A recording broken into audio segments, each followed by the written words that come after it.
कुछ लोग जो हैं उनका चाइना ज्ञान जो है ओलंपिक्स जाने से हुआ। अब सर कभी कभी अब सर जब ओलंपिक्स में गए किनसे मिले और क्या हस्ताक्षर किया उसकी तो बात ही नहीं करते।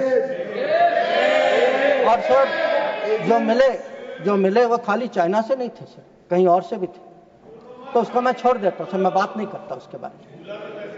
पर सर कभी कभी क्या होता है कि जब ओलंपिक्स की क्लासरूम होती है ना, जब ओलंपिक्स की क्लासरूम होती है कहीं सर कुछ बातें छूट जाती तो प्राइवेट ट्यूशन भी लेना पड़ता है। तो ये प्राइवेट ट्यूशन चाइनीज एम्बेसडर से लेते हैं, तो चाइनीज एम्बेसडर को घर में बुला के प्राइवेट ट्यूशन लेते हैं। तो अब ये चाइना गुरु का कहना है सर कि चाइना और पाकिस्तान आज बहुत नजदीक आ गए। तो है, हकीकत है, पर कैसे पास आए सर, कैसे नजदीक आए? क्योंकि हम लोगों ने बीच में पीओके की धरती छोड़ दी थी। हम लोगों ने सर, ये चाइना पाकिस्तान की बात कब से शुरू हुई? 62-63 से शुरू। 63 में पाकिस्तान ने चाइना को शशगम वैली दिया सर। 67 में काराकोरम हाईवे की प्लानिंग शुरू हुई। 88 में काराकोरम हाईवे खत्म हुई सर। 88 में 86 आप जानते हैं सर किसकी सरकार थी। 67 में पाकिस्तान चाइना का मिलिट्री कोऑपरेशन 67 में शुरू हुआ सर।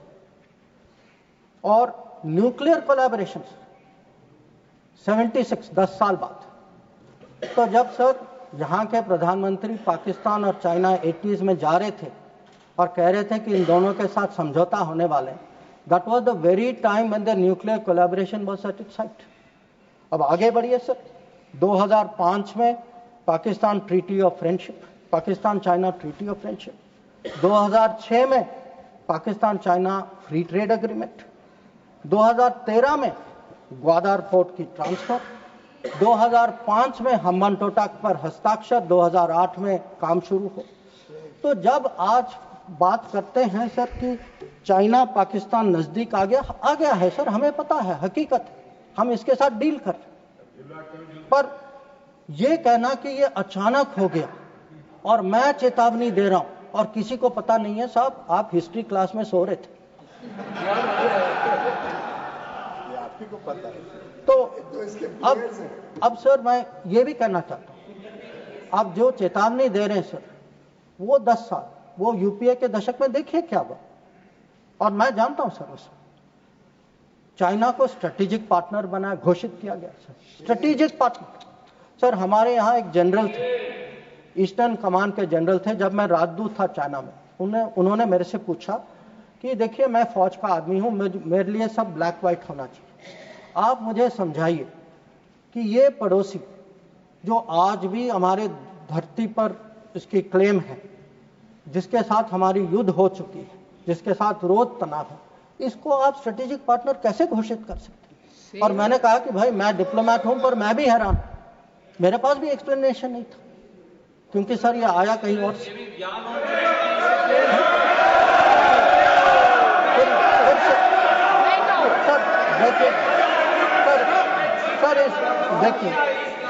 देखिए इस दशक में और क्या हुआ। इस दशक में 2006 में सर इस दशक में 2006 में रीजनल ट्रेडिंग एग्रीमेंट। बैठकर कमेंट्री न करें, कोई बात रिकॉर्ड आपकी नहीं जा रही। Sir 3G 4G Chinese companies ने यहाँ उनको निमंत्रण किया कि भाई आप आइए, 3G 4G बसाई कर यहाँ बसाइए। हाँ सर 2006 में जब प्रेसिडेंट हू जिनताओ भारत आए थे, उस समय निर्णय हुआ कि हम चाइना के साथ रीजनल ट्रेडिंग एग्रीमेंट FTA जैसे करेंगे। इसके लिए एक टास्क फोर्स की घोषणा हुई, टास्क फोर्स ने रिकमेंडेशन दिया और वो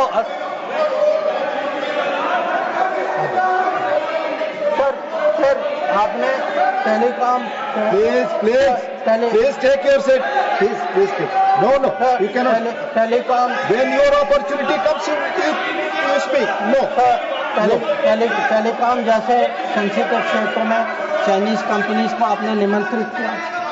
फिर सर सम्मान पर आज आज sir mister John Prakash, please take your आज सीट।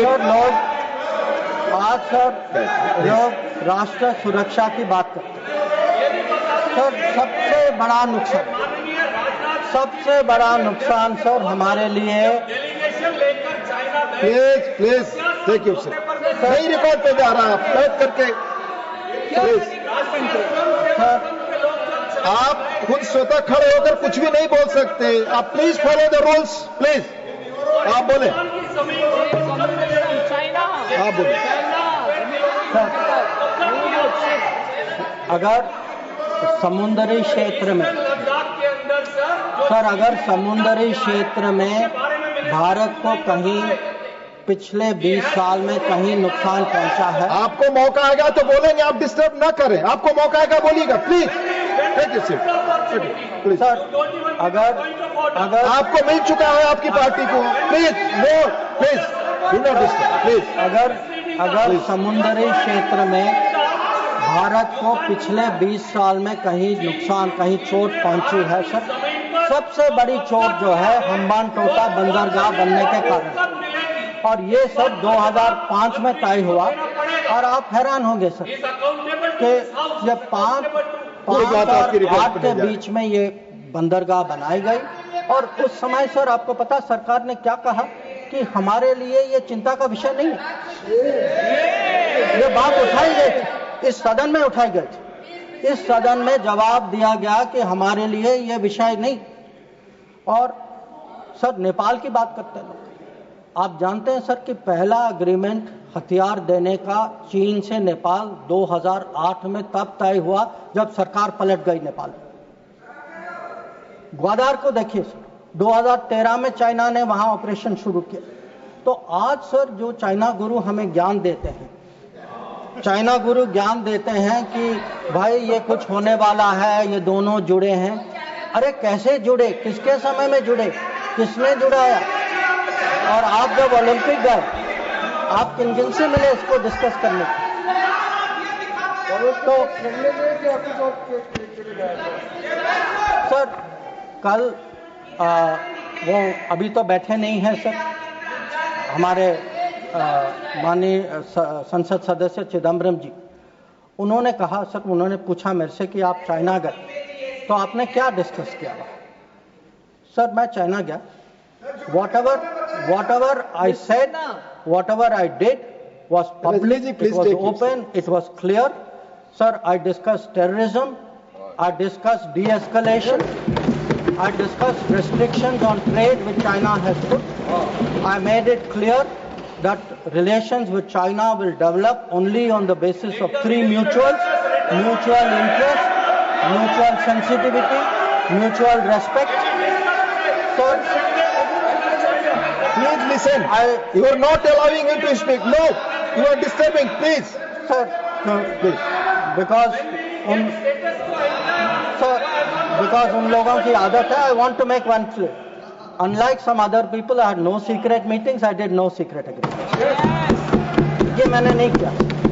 वो खाली ओलंपिक वाले करते, वो नॉर्मल लोग नहीं करते. चाइना गुरु किया, चाइना गुरु करते. अब सर ये पाकिस्तान ऑक्यूपाइड कश्मीर की बात हो रही थी. ये कुछ लोगों का मत था कि भाई कब रिकवर होगा, और जैसे राजनाथ जी ने कहा सर कि हम पूरा विश्वास है सर कि एक दिन जरूर होगा, और ये सदन की सोच भी है. ये खाली मेरी सोच नहीं है, न सरकार की सोच, ये पूरे सदन, पूरे देश की सोच है. पर मैं सर एक बार आपको याद दिलाना चाहता हूं, हम कहते हैं 47, 48, 49 में बात बनी सर, पर सर 63 में नेगोशिएशंस हुए इस पे. 65 में हाजीपीर की बात हुई सर, लौटाया गया. 72 में जो जमीन जो हमारे हाथ में था वो भी लौटाया गया. तो आज जब लोग पूछ रहे, जिनके मन में कभी कल्पना नहीं थी कि भावलपुर और मुरीद के गिराएंगे, जिन्होंने कहा कि best way of dealing with Mumbai is inaction, that we should not go to war because that is not attack Pakistan because better option than attacking Pakistan. वो लोग सब पूछ रहे हैं पीओके के बारे में. कैसा सवाल है उनसे? और सर यूएस और पाकिस्तान की भी बात कहीं जिक्र हुई सर यूएस और पाकिस्तान, अब सर ये कोई सीक्रेट नहीं है कि पाकिस्तान के बारे में हमारी सोच कुछ और है, अमेरिका की सोच कुछ और है, ये आज की बात नहीं है। So historically, we have had a different view, we have had different policy, we have had different interests, and it has been a problem between India and United States. Not today, not between this government and that administration, previous government and then administration also. I have been in the rooms when America was taking up the case of General Musharraf and asking for concessions on Kashmir. So I want to say this, that on this issue, we have a national policy. No mediation is a national policy. Bilateral dealing is a national policy. I hope today terror, no talks without, that is no terror, only then talks will also be a national policy and everybody will agree.